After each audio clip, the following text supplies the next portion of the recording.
മുഖ്യമന്ത്രി ചർച്ചയിൽ കെ.സി. വേണുഗോപാലിനെ തള്ളി INTUC സംസ്ഥാന അധ്യക്ഷൻ ആർ. ചന്ദ്രശേഖരൻ. ഇപ്പോൾ ജയിച്ച MLA-മാരിൽ ഒരാളാണ് മുഖ്യമന്ത്രിയാകേണ്ടത്. പ്രതിപക്ഷ നേതാവായിരുന്നവർ മുഖ്യമന്ത്രിയാകുന്ന രീതിയാണ് മുൻപുണ്ടായിട്ടുള്ളതെന്നും ചന്ദ്രശേഖരൻ കൊച്ചിയിൽ തുറന്നടിച്ചു. ജനാധിപത്യത്തിൽ എപ്പോഴും ജനങ്ങളുടെ ശ്രദ്ധ പിടിച്ചു പറ്റാനും ജനങ്ങളുടെ ആകർഷണം കൊണ്ടുവരാനും ജനങ്ങളുടെ മനസ്സിനെ ആ മുന്നണിയോടൊപ്പം പാർട്ടിയോടൊപ്പം കൊണ്ടുവരിക എന്നുള്ളതാണ്. അതിൽ വിജയിക്കുമ്പോൾ പ്രതിപക്ഷ നേതാവ് സ്വാഭാവികമായും കേരള രാഷ്ട്രീയത്തിൻ്റെ അടിസ്ഥാനത്തിൽ പ്രതിപക്ഷ നേതാക്കന്മാരാണ് മുഖ്യമന്ത്രിമാരായി വരുന്നത്. ചേരുകയാണ് രേഷ്മ. INTUC-യുടെ അധ്യക്ഷൻ VD സതീശനെ അനുകൂലിച്ചുകൊണ്ടാണോ പറയുന്നത്? അതായത് ഡൽഹിയിൽ നിന്നും ആരും ഇവിടെ വന്ന് മുഖ്യമന്ത്രിയാകണ്ട എന്നാണോ നിലപാട്?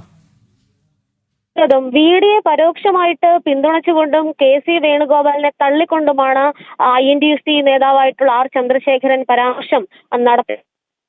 ഇപ്പോൾ ജയിച്ച MLA-മാരിൽ നിന്നും മുഖ്യമന്ത്രി തന്നെയാണ് ജനങ്ങൾ ജയിപ്പിച്ച് ഇവിടെ UDF-നെ അധികാരത്തിൽ കൊണ്ടുവന്നിരിക്കുന്നത്. അതാണ് ജനങ്ങളുടെ പ്രതീക്ഷ. അതുമാത്രമല്ല, ഒരു ചരിത്രം എന്ന് പറയുന്നത് നേരത്തെ പ്രതിപക്ഷ നേതാവായ ആളുകൾ പിന്നീട് മുഖ്യമന്ത്രിയാകുന്നു. അങ്ങനെ തന്നെയാണ് ഒരു ചരിത്രമുള്ളത്.